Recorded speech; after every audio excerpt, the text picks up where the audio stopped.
Hi, how's it going? This is Resident of Collinwood for YouTube, back with another Dark Shadows video for you guys and gals. I'm here to get into the legend of Josette Dupree Collins. There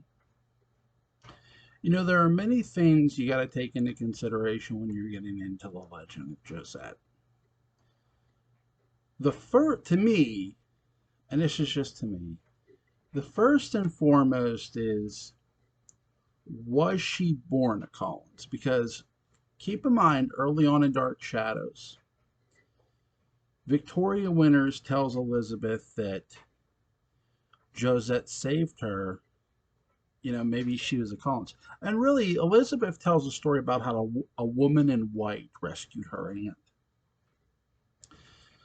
So, would this make Victoria Winters a Collins? Yes, it would, but not because Josette specifically is a Collins, but because her husband was. And we're going to come to learn that her husband was Jeremiah Collins and they never had any kids. So that little theory there is a bit out of it to me. I mean, because we know that Josette died, we know Jeremiah died, and the Collins family history book is not the most accurate thing. Now, what's most interesting here is who jumped first. When you get into the widows, let's see, Rachel Comstock, Abigail Tolliver, and Margaret Finley, it's who jumped first? Was it the three of them or was it her? Well, the three of them jumped first. And that Widow's Hill was already a legend prior to Josette jumping. And really, it's not just the beginning that supports this. It's really 1795. So, like, if you were looking for a cemented fact that Widow's Hill is already a legend and the widows are already a legend, other than the beginning, because keep in mind, Josette, when she rescues Victoria, when she helps rescue Victoria Winters, when she tells Victoria it'll be okay, um, and when she's locked behind when she's hid behind the secret passage of the library of the secret panel library, I probably just butchered the pronunciation there, so I apologize. Um, the widows and the ghost of the widows, all three of them, and the ghost of Bill Malloy, they flat out murder Matthew Morgan's ass. Um, awesome scene, by the way. He deserved it. So, what really cements this outside of this, because keep in mind, Roger says to Vicky, you know, it, the widows would come up here and they would mourn their husbands. Jeremiah Collins, when he saw this land and wanted to build their home, he told them to go. They never went. They jumped off Widow's Hill. Now, you can debate how much of that is accurate or true. What I take away from that is I think maybe Joshua and Jeremiah found the land, and it was Joshua who said, "Hey, you need to go." Or could I see Jeremiah just tell him, "Hey, leave," or else? I could see Jeremiah asking them politely to leave and not being a dick about it. Uh, Joshua, Joshua, no, he just like get off my property. that's that's what that would be. Um, Joshua would just be like, no, no, leave, or I'll just have you removed. And they jump to their death. That I could see, but I would say that would probably have taken place probably late 1600s. Probably, I'd say mid to late 1600s. If we're going, because to me, the legend to me had already existed prior to 1795. So I'm going to say late late 1600s, well, late 1600s, early 1700s is when I think the widows had jumped. So Well, I'll say 17. I'll give a date. I'll commit to a date. 1720. How's that? I'll go 1720. And I want to know you guys' date. What day, what year do you think the widows jumped? I'm going to say 1720 because it would have had to happen prior to 1795. And by 1795, I could sort of see people forgetting about the fact that a bunch of women who weren't related to the Collins jumped off Widow's Hill.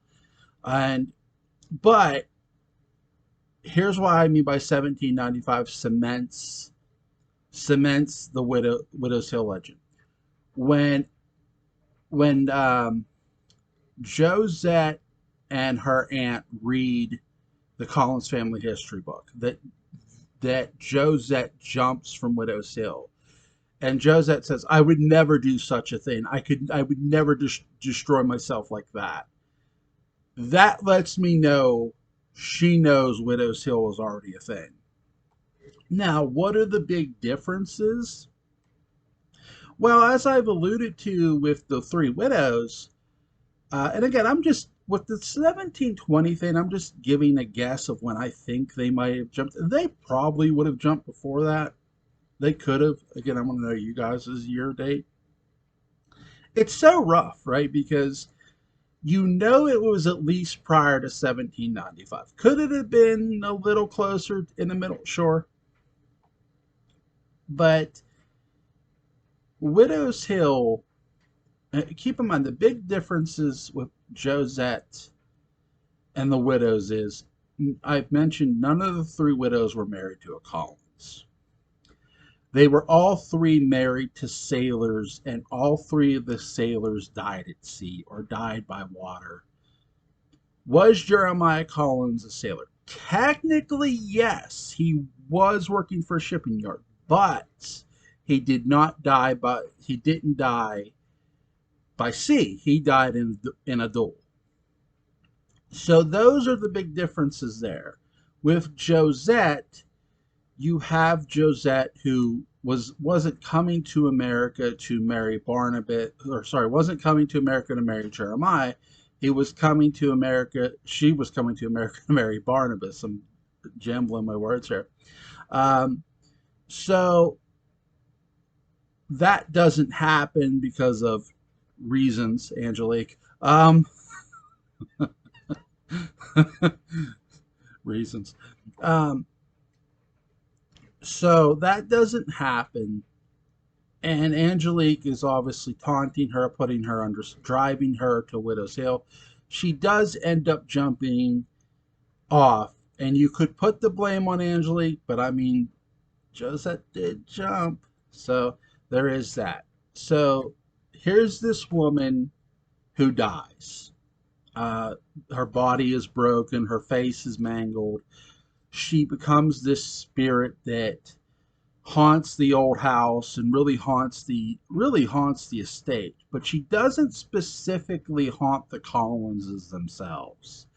And when you see everything this woman goes through in 1795, do you wonder why? No, I think more or less you come to an understanding of why. I mean, she knows that a curse exists. I mean, she lived, keep in mind, in the 1795 war show, Victoria Winters is accused of witchcraft, not Phyllis Wick. So that, but I gotta believe that Josette also would have accused Phyllis Wick. So, and this is something Josette knows in death, not only because she lived through the experience before death, but because of her dying in vain, in a sense of here's this witch who put her under the spell, who was torturing her. She knows there's a witch. She knows there's this curse. She knows the Collins have this hanging over them. So she does everything in her power to help them that she possibly can as a ghost. Why do the widows help the Collinses? I think the widows are more a neutral territory. They'll do what they feel they want to do. And here's what I mean by that. Okay, The widows don't specifically hurt Vicky, but they are calling to Elizabeth.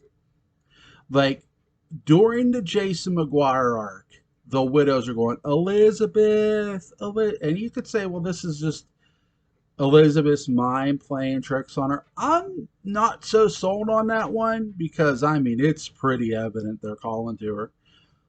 But you know, because keep in mind the main legend of Widow's Hill, beside the three widows, there will be a fourth widow to join the three. And Elizabeth was Paul Stoddard a sailor? Paul Stoddard was a con man and a thief, and he traveled around the world. So I mean, he sailed. So I mean, it's sketchy, but hey, here's what I'll say too is why why do I think we haven't had a fourth legitimate widow? Because Beth Chavez was not a widow when she jumped. She was not married. Um, when the reason we haven't had a fourth widow is simply because there hasn't been one. And I know that sounds sort of corny to say and simplistic, but really it is. I mean, and you might ask me, well, why isn't Josette considered the fourth widow? Um, Really, for all the reasons I think I've mentioned. Her husband's not really a sailor. He works for a shipping yard, but he doesn't go sailing around the world. Um, his He doesn't die at sea specifically. That's another key thing. He dies in a duel, though the duel is not officially recorded in the Collins family history book. That means absolutely nothing because we know the Collins family history book isn't the most accurate thing. Really, you in a lot of ways you see why Josette's not the fourth widow. Look at everything she goes through. Look at how her husband dies. The one thing too, what I'll say is, though we never get the three widows story, we never actually see it. We see the widows themselves and we hear them. So their story resonates throughout time that, hey, on this hill, three separate women jumped to their death. Their husbands died at sea. They were all sailors. All three of them jumped. They could not stand living without their husbands. My grave is the sea is my grave. You know, they chanted that, they jumped. So Josette did not again, her husband wasn't a sailor in a sense. Like he worked. I'll say that's the one trickery with Jeremiah. Yes, he worked at a shipping yard that he and his brother owned. But he specifically, I wouldn't classify him as a sailor in a sense. To me, Forbes was more the sailor. Like if you would have said, for example, if Lieutenant Forbes would have been made, wouldn't have turned heel, and he's on the boat, like because he was in the Navy. If he's at sea constantly, he's a sailor to me, like Lieutenant Forbes. He's a sailor.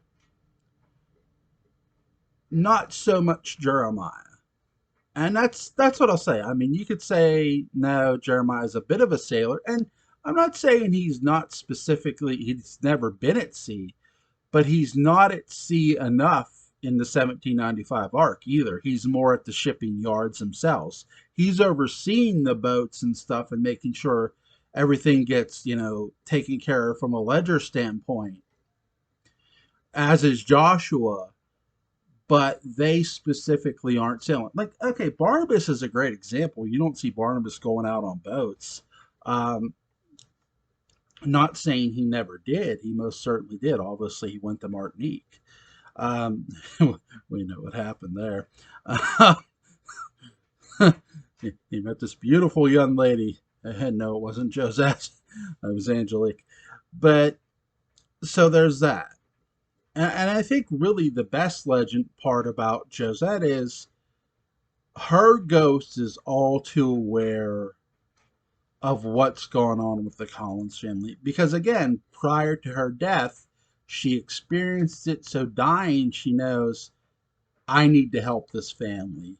I need to do everything I can to help them. And really, her legend, the reason too she's the most famous of all the people who jumped is not just because she, yes, by the way, Josette is in fact a widow when she jumps. That is one thing she has in common with the three, but she jumps because she's, in a lot of ways, she's being pushed to jump by Angelique, by the witch Angelique. The other three women, to our knowledge, were not pushed to jump. They just jumped. They just, I don't, can't live without my man. I'm going, which is again really, really, really interesting. But I think though too, Josette's ghost lives up to all the reputation, especially when you see her alive. Um, I mean, kind, caring, graceful. I mean, Catherine Lee Scott nails it to a T. And she really, as a ghost, Josette as a ghost is all the bit graceful too. She has this gentle sort of feel to her. The smell of jasmine is one of the biggest telltale signs she's around, and it's really, really amazing. So I hope you guys enjoyed this Dark Shadows video. I'll have another one up for you later tonight. So I'll see you guys later. Bye bye.